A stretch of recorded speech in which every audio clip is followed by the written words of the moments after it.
ensemble à présent, on va décrire les différentes étiologies de pneumopathie interstitielle diffuse.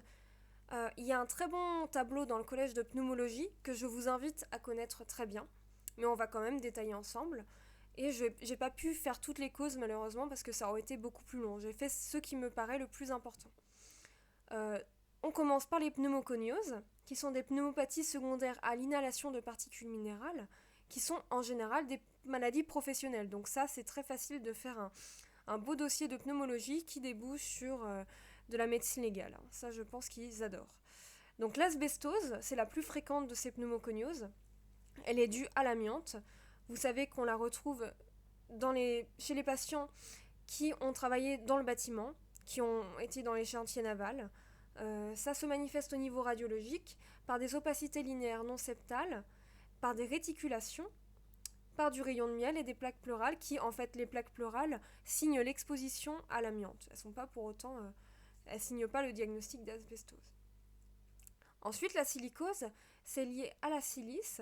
On la retrouve chez les mineurs du charbon, on la retrouve chez les mineurs, chez les tailleurs de pierre et chez les personnes qui ont travaillé dans le décapage au jet de sable. Elle prédomine, elle, pour le coup, contrairement à l'asbestose, dans les lobes supérieurs, où elle se compose par plein de petits micronodules qui confluent en fait et forment des masses pseudo-tumorales. On va le voir juste après. Elle se caractérise également par des adénopathies médiastinales calcifiées qu'on voit au niveau de la radio et qui donnent un aspect en coquille d'œuf. Les complications sont les infections à mycobactéries atypiques et l'aspergillose, ainsi que le cancer bronchique. Donc c'est quand même pas très sympa. Enfin, la berylliose, qui est quand même moins fréquente, c'est lié au beryllium. On peut la retrouver chez des patients qui ont travaillé dans le milieu de l'aéronautique ou chez les prothésistes dentaires. Ce sont des patients qui ont un terrain HLA particulier. Et le tableau radiologique est celui d'une sarcoïdose. Donc parfois c'est assez difficile de différencier les deux. Ce qui va nous aider, c'est que dans la berylliose, il y a quand même des plages de verre dépoli qu'on retrouve assez peu dans la sarcoïdose. Donc voici une illustration pour l'asbestose. Vous retrouvez ici des opacités linéaires qui sont ici perpendiculaires vraiment à la plèvre, alors que ici vous remarquez qu'elles sont parallèles. Et ensuite vous retrouvez les épaississements pleuraux, où là vous retrouvez une calcification sur celui-ci, alors qu'il n'y en a pas ici. Donc ça vous aide beaucoup dans le diagnostic et le contexte évidemment. Ensuite la silicose, ici déjà une radio, où vous pouvez apercevoir les fameuses coquilles d'œufs, qui sont les calcifications des adénopathies. Et ici, à votre droite, la confluence de tous ces petits micronodules qui forment ces espèces de masses pseudo-tumorales. Et c'est vrai qu'en de premier abord, on pourrait craindre un cancer pulmonaire quand on voit ça. Donc voilà, c'est des images à bien avoir en tête, je pense que c'est facilement tombable.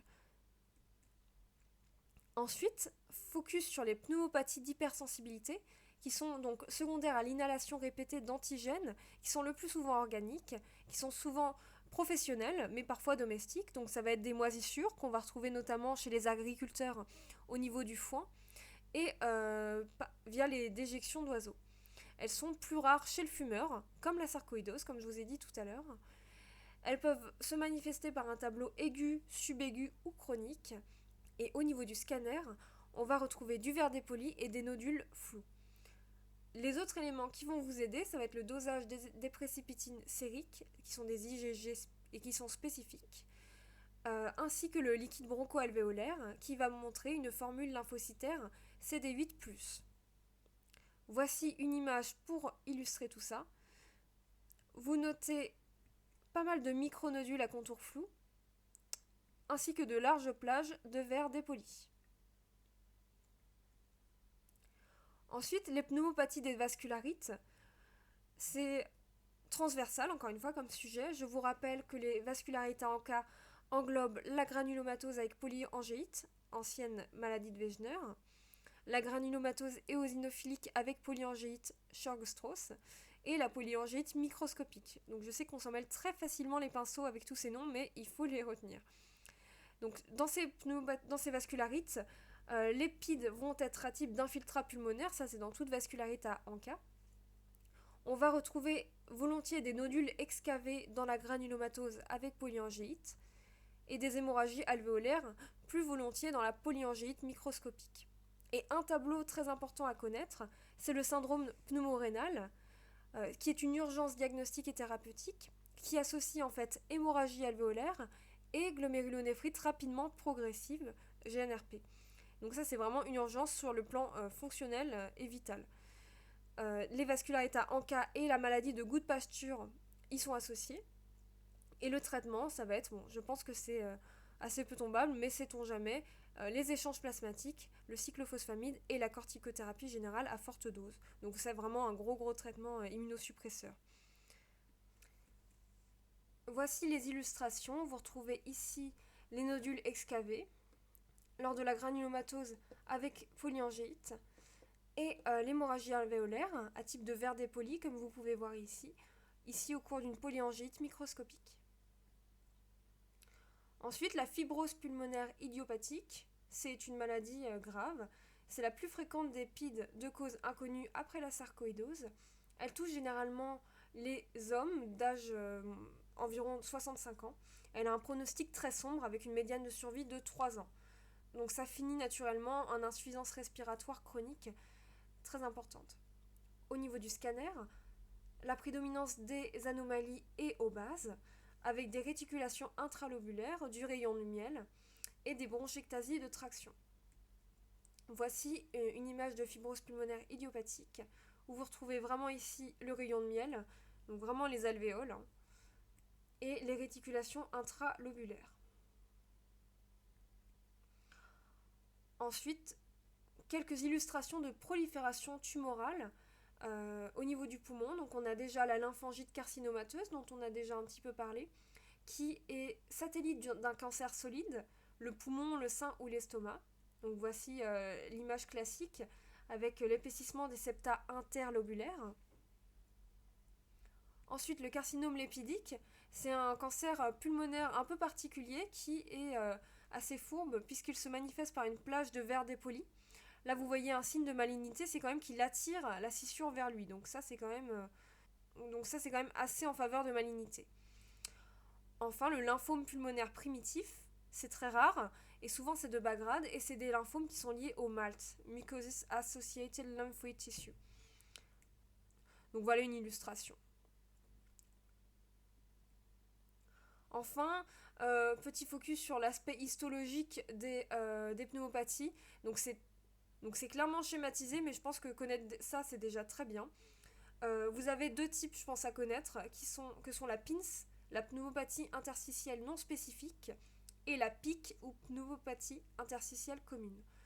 Et en gros, la PINS, il n'y a pas de destruction de l'architecture, donc c'est essentiellement par exemple du verre dépoli ou alors des réticulations intralobulaires. Et ça se retrouve essentiellement dans les connectivites, donc dans les PID associés aux connectivites, c'est quasiment toujours de la PINS.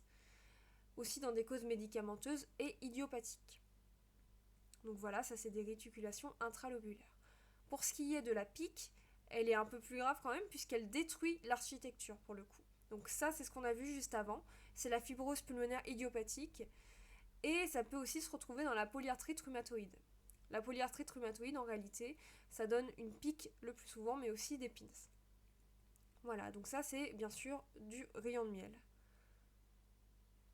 En résumé, vous suspectez une pneumopathie interstitielle diffuse, vous allez réaliser, et à raison, un scanner thoracique en coupe fine et en haute résolution. Vous allez vous rappeler qu'il y a deux types de PID, les PID aigus, si ça fait moins de 3 semaines et le contexte est en général assez évident. Donc comme on a dit tout à l'heure, il faut éliminer une cause cardiaque, notamment un OAP, pour lequel vous allez faire un ECG, un BNP et une échographie cardiaque. Je précise que dans cette cause-là, en général, une radio suffit et un contexte évocateur. Et éliminer par ailleurs une cause infectieuse si la cause cardiaque est éliminée et si c'est possible cliniquement. Vous allez réaliser une fibroscopie bronchique au cours de laquelle vous allez prélever un liquide broncho-alvéolaire. Ensuite, les causes chroniques, on a vu, sont nombreuses. Ce qui va compter, c'est essentiellement l'interrogatoire, vraiment insister là-dessus. Une biologie sanguine que vous allez réaliser de principe et un liquide broncho-alvéolaire qui va pouvoir vous orienter. Si avec ça, vous n'avez toujours pas la solution à votre problème, vous allez faire une biopsie des troncs bronchiques qui va pouvoir vous orienter notamment vers une sarcoïdose ou une lymphangite carcinomateuse. Si toujours pas d'informations, va falloir être un petit peu plus invasif. Donc la biopsie transbronchique, la biopsie d'adénopathie médiastinale éco-guidée. Et si vraiment, vous n'avez pas plus de solution, vous allez discuter en RCP par exemple, puisque ce ne sont pas des décisions en général qui se prennent seules, d'une médiastinoscopie avec volontiers une biopsie chirurgicale. Donc voilà le raisonnement et la hiérarchie des examens. Et voilà, c'est la fin de ce topo. Je vous remercie de votre attention. J'espère que c'est plus clair pour vous. Portez-vous bien et bon courage.